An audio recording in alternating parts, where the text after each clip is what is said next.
Добрий день, я вітаю всіх. Good afternoon. I want to thank everybody for joining us. Media Center of Ukraine Forum. Olga Atamanova is with you.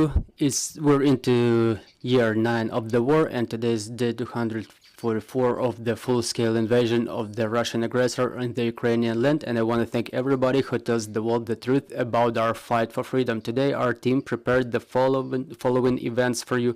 At 1400, Fedir Venislavsky will join us, the representative of the President of Ukraine in the Rada of Ukraine, and we will talk about the results of Ukraine's recognition of the independence of subjects of the Russian Federation and possibility of placing peacekeepers on the border with Belarus. And at 1500 we will have live Alina Frolova, Deputy Minister of Defense of Ukraine and Deputy Chair of the Board of the Center of Defense Strategies. And we'll talk about the projects of bringing Russia and Russian officials for justice for international crimes. And now we're having Denis Marchuk joining us. He's the Deputy Chair of the Ukrainian Agrarian Council. Hello, Mr. Denis. Let's talk about Ukrainian harvest season resumption, how much we harvested, and what's in our plans. Good afternoon. The agrarians like to say, let's count not what's in the field, but what's harvested. But for the time being, we have 4 crops: wheat, ripes, barley, and peas. The numbers are significantly lower, about 40% lower, which could be forecasted comparing to the previous season.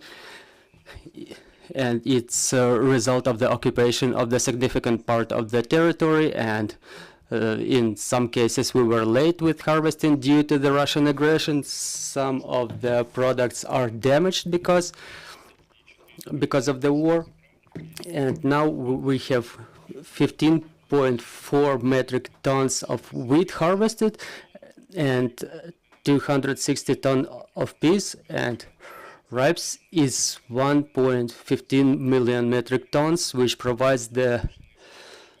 ensures the food security in Ukraine, and it gives us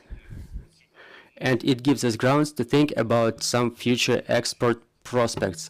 The work in the field is still in progress because it was previously delayed due to the weather conditions, specifically in part of the sunflower seeds harvesting. Now the agrarians are working hard to harvest the remains. So we have about 7 million tons of sunflowers harvested. The situation is more difficult with the corn, again because of the weather conditions which influence the harvesting progress. But this previous week and this week, agrarians are very active in the field doing the harvesting job, and the forecast is about 30 million tons. But again, everything will depend on the quality of the harvest, because we have some signals coming from the product manufacturers we will require more spending for drying, and in some areas the crops will not be able to be harvested until the next season, unfortunately. So we forecast the harvest to be about 50 million this year, which is not catastrophically lower, but still lower compared to the previous season. Mr. Denis, let's talk about export. What will be the export destinations? Now we're seeing the statements from the experts who say that we have difficulties with the operation of the grain corridor. We had the representative of the monitoring mission who mentioned that now in the Marble Sea there are queues of more than 100 vessels. Do agrarians already feel these problems already? Yes, the situation with the export deteriorated after Russian statements that they will quit the grain deal, and this threats are now reflect directly on the contracting of the new grain shipments, because now the contracts are only until the very first days of November, and there are no firm guarantees that the grain corridor, will remain in force until further dates. But we will have work in progress on part of Ukrainian government, Turkish government, and United Nations, who are very interested in Ukraine's operation, in Ukrainian export. And yes, the situation is pretty much complicated with the vessels passing through Bosphorus Strait, because a lot of vessels are waiting for the inspection, and it results in the delayed shipment of the Ukrainian grain to their destination, to the infringement of contract terms, which further on results in the growth of demand not balanced with the proper supply. And no one can now forecast their operation within the 2-month, say, perspective. But we have hope, we have faith, and we believe in the speed up of operation of the Coordination Council to improve the procedure of inspections of the Ukrainian vessels, of the vessels living in Ukrainian ports with the grain. Because again, as it was said, the inspection is more feasible in terms of ships coming into Ukrainian ports to inspect them for the delivery of, say, potential delivery of weapons to Ukraine. But now the inspection, which delays the ships exporting grain from Ukraine, is one of the instruments of Russian terrorism to delay the shipments, to deteriorate the economic situation in Ukraine. As to the countries where are export destinations, they are the European countries, the Asian and African countries. So it's like 50% goes to Europe, and another 50% are divided between African and Asian countries. But as a state, we undertook certain obligations, and we are ready to fulfill them further on. And it's very important direction of operation, because the seaports showed the most growth of export volumes. And even with the account of the high export volumes within the previous season, now this October we can see the results of about 7.5 million metric tons of export, because last month we exported 3.5 million, which are pretty good results, and we can show pretty good results in the export in general. What's your price forecast for Ukrainian grain within the season coming? It's a very difficult forecast, because we don't see a lot of growth inside of the country from the price growth from traders, but the situation improved, I can say, significantly from the summer. The price of corn grew like 10%, the wheat 10 to 15%. However, the absence of the turnover capital of the manufacturers led to the situation of the shortage, of the decrease of the sowing areas. So the 1 metric ton of wheat is being sold at port for about 210 United States dollars per ton. Dear colleagues, your questions. Oksana Polishuk, Ukrinform. Mr. Denis, can you please tell us some mass media referring to the heads of the agrarian holdings, they mentioned the significant decrease of the barley harvesting, and that may potentially lead to the decrease of the manufacture of the barley bread and barley flour.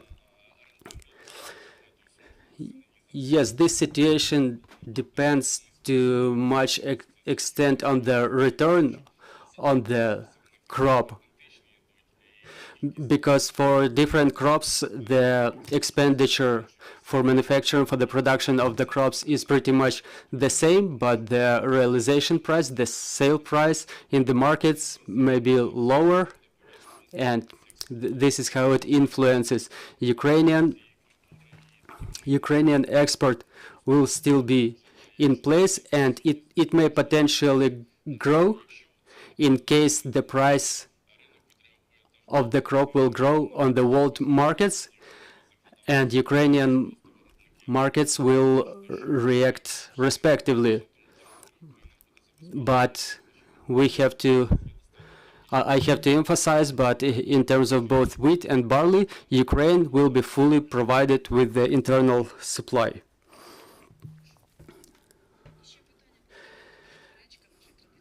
Another question is about our traditional crop, buckwheat. The Ministry of Agriculture said that the price is already better in the shops, in the shelves of the supermarkets. The price decreased to about 60 hryvnias. Will we face further decrease of price? How will the situation stabilize? Yes, the situation with the buckwheat is pretty much good, because we already harvested 140 metric tons of buckwheat this year. Meanwhile, in the peacetime, the demand, the internal demand was about 120 million metric tons. So now the supply is more than demand, and it leads directly to the decrease of the price. Now we see the decrease from the beginning of the month. The price decreased from 90 hryvnias to first to 75 and now to 60. And previous time when I visited you, I told you that the situation will improve in terms of price, and we forecast even lower price, but even provided the fact that the expenditure of the agrarians is still high for all the crops, but we have to keep in mind the fact that for the manufacturer it's important to keep the price balanced, because in case the price will decrease dramatically, the manufacturers may refuse to produce the crops that don't bring good return. Mr. Denis, the loan programs, do they keep operating in Ukraine? Do they keep supporting the agrarian sector? Yes, there are government programs in place. Is the system of the system 579, where the agrarian sector may take loans under better conditions, but mostly all the funds are being directed to the armed forces of Ukraine, to the victory. We will have also grant projects implemented in the agrarian sector, which support horticulture, and they offer about 1 billion hryvnias to be channeled to those directions which provide better jobs, which provide the better number of jobs. There again, I emphasize the grant projects, and some are now in a pipeline, so which we will see after the new year. We will see the new proposals after the new year, and today Verkhovna Rada has a draft law which ensures the state guarantees for the agrarians. So now when the war is in progress, some agrarians who take loans, they are not able to pay the interest on the loans, so they are only able to repay the principal itself. But 579, what I mentioned, is something that we have and something that is operating and something that works. Dear colleagues, any more questions? Mr. Denis, what is the percentage of the losses of the harvest in the occupied territories now that the territories are being liberated and the Ukrainian authority is being reestablished? I'm sorry, I don't have this information. Neither the Ministry of Agriculture has this information. We don't have these numbers because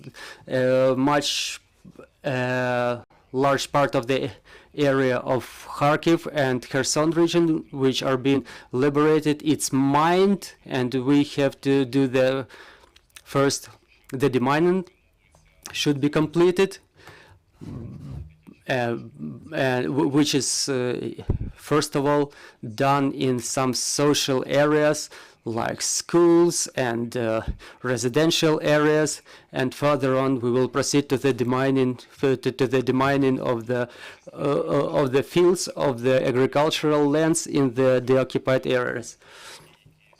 But you have to understand, because that the Ukrainian agrarians who operate in those areas, they face all this risk of going into the field. Say, for example, talking about the right bank of Kherson region, the agrarians have they have no opportunity to work there because he cannot put the lives of his employees in danger, bringing them in the field. However, those who try harvesting there, they face the situations when Russians come to there, taking away their harvest. Mr. Denis, do we have any estimates of how much grain was stolen by the occupants?